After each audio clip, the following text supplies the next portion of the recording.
আসসালামু আলাইকুম। গত কয়েকদিন আগে পাড়ার ছোট ভাইয়েরা একটি ফুটবল টুর্নামেন্টের আয়োজনের কথা আমাকে বলেছিল। কাজের চাপে আজকাল করতে করতে ওদের এই আয়োজনটা আমরা আর করতেই পারিনি, তাই আজকে আমরা সিদ্ধান্ত নিয়েছি ওদের এই আয়োজনটা আমরা কমপ্লিট করে দেবো ইনশাআল্লাহ। ইদানিং খামারের কাজগুলি নিয়ে আমরা এত বেশি পরিমাণে ব্যস্ত হয়ে গিয়েছি যে কাজের বাইরেও যে আমাদের আলাদা একটা জীবন আছে এটা মনে হয় আমরা ভুলেই গেছি। ব্যস্ততা বাড়ার অন্যতম কারণ হচ্ছে আগে যেহেতু আমাদের একটা খামার ছিল আমরা এক জায়গাতেই সময় দিতাম, এখন যেহেতু দুইটা খামার আমাদেরকে দুই জায়গায় সমান তালে সময় দিতে হয়। তারপরেও এই কাজগুলির ফাঁকে আমরা সময় বের করার চেষ্টা করি যাতে আমরা নিজেরাও হালালভাবে বিনোদন দিতে পারি এবং নিতেও পারি। তো সকালবেলা আমরা মাঠে গিয়েছিলাম মাঠ দেখার জন্য, ওরা কিভাবে মাঠটাকে সাজাচ্ছে। তো এটা দেখার সময় ওরা বলল যে ভাই আমাদের ট্রফির ব্যবস্থা করেছেন কিনা। তো আমরা বললাম যে না, আমরা এখন যাচ্ছি, ট্রফিটা আমরা নিয়ে আসবো ইনশাল্লাহ, এবং ট্রফির পাশাপাশি বাকি যা আনা লাগবে সেগুলি আমরা নিয়ে আসবো। তো আমরা চলে এসেছি মুকশেদপুরে, এখান থেকেই মূলত আমরা সবকিছু কেনাকাটা করে থাকি। এটা মূলত গোপালগঞ্জের একটা উপজেলা, যদিও আমাদের বাড়ি ফরিদপুরে, আমরা নগরকান্দা উপজেলার মধ্যে নদীর এপার ওপার হওয়ার কারণে আমাদের কেনাকাটা বেশিরভাগ সময় এই মুকশেদপুরেই হয়ে থাকে। তো যাই হোক, যা যা কেনা দরকার সেগুলি আমরা কিনে নিয়েছি এখান থেকে। আমাদের এক বড় ভাই আছেন পান্নু ভাই, ওনার কাছ থেকে আমরা নিয়ে নিয়েছি আলহামদুলিল্লাহ। এখন এগুলি নিয়ে আমরা চলে যাব আমাদের মাঠে,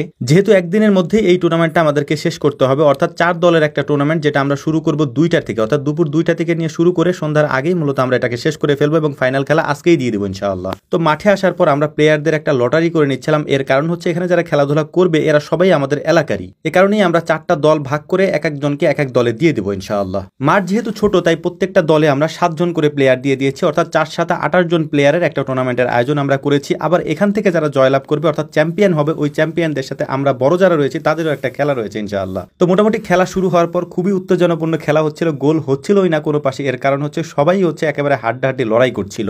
গোল যদি নাও হয় তাতেও কোনো সমস্যা নেই, কারণ আমরা যেহেতু পেনাল্টির ব্যবস্থা করে রেখেছি, কারণ একদিনের মধ্যেই এই টুর্নামেন্টটা আমাদেরকে শেষ করতে হবে, একদিন না, এক দুপুরের মধ্যেই বা এক বিকালের মধ্যেই। যেহেতু আমরা পেনাল্টির ব্যবস্থা করে রেখেছি সেটাই বারবার হচ্ছিল, এর কারণ হচ্ছে যে কোনো পাশেই তেমন একটা গোল হচ্ছিল না, তাই প্রায় প্রত্যেকটা ম্যাচই আমাদেরকে পেনাল্টি দিয়ে তারপর সমাধান করতে হচ্ছিল, জয় পরাজয় নির্ধারণ করতে হচ্ছিল। তো এক ছোট ভাইকে দায়িত্ব দিয়েছিলাম খেলাটাকে পরিপূর্ণভাবে সুন্দরভাবে পরিচালনা করার জন্য, ও খুব সুন্দরভাবে পরিচালনা করছিল আলহামদুলিল্লাহ। আমরা যেহেতু খামারে ছিলাম না তাই কয়েক ভাই আমাদের সাথে দেখা করার জন্য মাঠেই চলে এসেছিলেন। তারা মূলত এসেছেন হাফিজ বীজ ভান্ডার থেকে। আমাদের এখানে যেহেতু কয়েকদিন পরেই পেঁয়াজের চারা দেওয়া শুরু হবে, তাই ওই ভাইয়েরা হাফিজ বীজ ভান্ডার থেকে আমাদের জন্য ভালো মানের কয়েক কেজি পেঁয়াজের দানা নিয়ে এসেছেন। এর পাশাপাশি কয়েকটা গেঞ্জিও আমাদেরকে উপহার দিয়ে গিয়েছেন আলহামদুলিল্লাহ। তো যাই হোক, দেখতে দেখতে আমাদের খেলাটাও প্রায় শেষ পর্যায়ে চলে এসেছে। ফাইনাল ম্যাচে কোনো দল গোল না দেওয়ার কারণে আমাদেরকে পেনাল্টির আয়োজন করতে হয়। সেখানেও চরম উত্তেজনা, কোনো দলই গোল দিতে পারছিল না। আমরা 3টা করে পেনাল্টির আয়োজন করেছি, অর্থাৎ প্রত্যেক দল 3টা করে পেনাল্টি দিতে পারবে, কিন্তু সেই 3টাতে যদি গোল না হয় তারপর আবারও একটা করে পেনাল্টির আয়োজন আমরা করেছিলাম, কিন্তু কোনো দলই 3টা পেনাল্টি দিয়ে গোল করতে পারেনি, অর্থাৎ সমতা রয়েছে,